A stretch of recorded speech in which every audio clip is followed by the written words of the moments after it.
विलास चतुर्वेदी जी मेरे साथ मथुरा से कनेक्ट हैं। आचार्य जी, धन्यवाद हमें समय देने के लिए। बहुत बहुत धन्यवाद। मैं जानना चाहता हूं कि सर ऐसा क्या ये लोग चमत्कार करते हैं और कैसे लाखों लोगों का ब्रेन वॉश कर लेते हैं और उनके दिमाग में इस बात को भर देते हैं कि वो त्रिकालदर्शी हैं, वो ब्रह्मांड के क्रिएटर हैं, लिविंग गॉड हैं, चमत्कार करते हैं, कोई पानी पिला देते हैं। लोग अपनी क्या तकलीफ़ें लेके, और जो उनके अनुयायी हैं बड़े ही कट्टर किस्म के अनुयायी हैं, ये किस तरह का, मैं समझ नहीं पा रहा हूँ इसको, आप थोड़ा सा एक्सप्लेन करो। सर्वप्रथम तो ब्रजेश जी, जो ये घटना हुई है उन सभी मृतात्माओं को भावभीनी श्रद्धांजलि, उनके परिवार को भगवान शक्ति प्रदान करे। चूंकि यह ऐसी घटना है जो कि पूरे देश में जिसने भी इसे देखा उसी का हृदय विदीर्ण हुआ है, चाहे वो बच्चे हों, माताएं हों। जिस प्रकार से उन लाशों को कल देखा तो वास्तव में आपके तो रिपोर्टर वहां पर थे, उनकी स्थिति क्या हो रही थी वो आप व्यक्त कर रहे हैं, लेकिन हम लोगों को भी नेत्रों से अश्रु रुकना मुश्किल हो रहा था, क्योंकि यह एक ऐसी घटना हुई है जिसके बारे में शायद मुझे नहीं लगता कि ऐसी घटना और कभी हुई हो। क्योंकि एक ऐसे व्यक्ति की धूल को लेने के लिए भीड़ भाग रही थी जो कि ना तो साधु है, ना संत है, ना ज्ञानी है, और वो ऐसा आडंबर रचा करके और ऐसे बेचारे हमारे देश के भोले भाले लोगों को ठगने का काम कर रहा है। उनको किस किस प्रकार से बोल करके और उनके मनोभाव इसमें सबसे महत्वपूर्ण बात है कि क्रिमिनल बैकग्राउंड का व्यक्ति है, जेल जा चुका है, 5 मामले चले इसके विरुद्ध।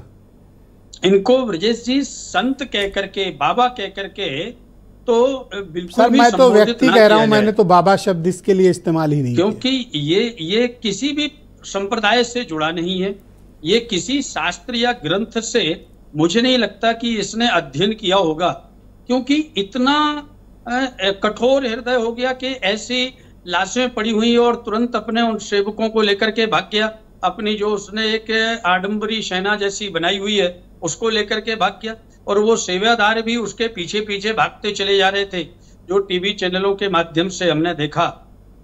अच्छा, उसके सेवादारों का ये कहना है कि जो आया है वो जाएगा, जिनका नियत था वो चले गए, पर ऐसी बुरी दुर्दशा से अपने ही अनुयायियों को मरते छोड़कर ये व्यक्ति कैसे चला गया? ये घटना को आया है सो जाएगा से जोड़ना उनकी मूर्खता का अथवा उनकी अज्ञानता का परिलक्षित होता है, क्योंकि आना है जाना है वो एक अलग प्रक्रिया है, परंतु ऐसी दुर्घटना मतलब कि जहां पर छोटे छोटे बच्चे, और वहां दूध की बोतल एक चैनल पर मैं देख रहा था, हमारे ही चैनल पे चल रही थी, बोतल पड़ी हुई, वो छोटे बच्चों की बोतल्स, दूध की बोतल पड़ी हुई, चप्पलें छोटी छोटी, उनके कपड़े, कितना निर्दयी, क्या दर्दनाक मौत हुई होगी सर। मेरा तो मतलब मैं बता नहीं सकता, मैं बहुत ही दुखी हूं। क्योंकि हमारे ग्रंथों में कहा गया है संत के लक्षण तितिक्षया कारुण्या मैत्रिया च खिल जंतुषु समत्वेन च सर्वात्मा भगवान संप्रसीदति। संत का तो स्वरूप होता है या मानव का स्वरूप होता है, संत तो छोड़िए, मानव का जो स्वरूप होता है वो तितिक्षा। अच्छा, एक बात और एक्सप्लेन करिए, मैंने आपके डिबेट के प्रारंभ में भी ये बात पूछी थी, ऐसा क्या ये लोग बताते हैं, करते हैं कि लाखों लोग अपनी जिंदगी दांव में लगाकर इनके ब्लाइंड फॉलोअर हो जाते हैं? कुछ तो ये करते हैं, आज के कुछ तो करते हैं। आज के समय में एक ऐसे अनेक लोगों की एक बारात जैसी आई हुई है, बाढ़ जैसी आई हुई है, जो कि आज के लोगों का मन को अथवा उसके मन को आकर्षित करने के लिए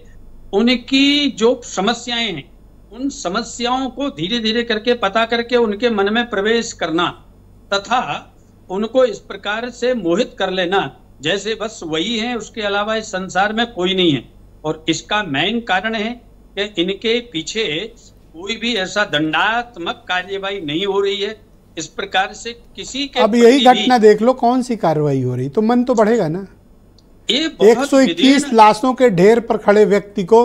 पकड़ने का साहस नहीं है उत्तर प्रदेश की पुलिस में, नामजद FIR करने का साहस नहीं है। विदीर्ण करने वाली घटना है और आपके चैनल के माध्यम से शासन प्रशासन से करवत प्रार्थना है कि उन जो मृतात्माएं हैं उनको शांति तभी मिलेगी जब इस घटना के जो मूल सूत्रधार हैं वास्तव में अभी जो दूसरा कोई होता ना तो उसकी 7 पुश्तों के घर गिरा के समतल करके वहां गेहूं बोआई होती पुलिस, पर इनके यहाँ जाने में डर लग रहा है इनको। मुझे नहीं लगता कि डर लग रहा होगा। ये जरूर है कि विवेचना के साथ निश्चित ही कार्रवाई होगी, क्योंकि जिस प्रकार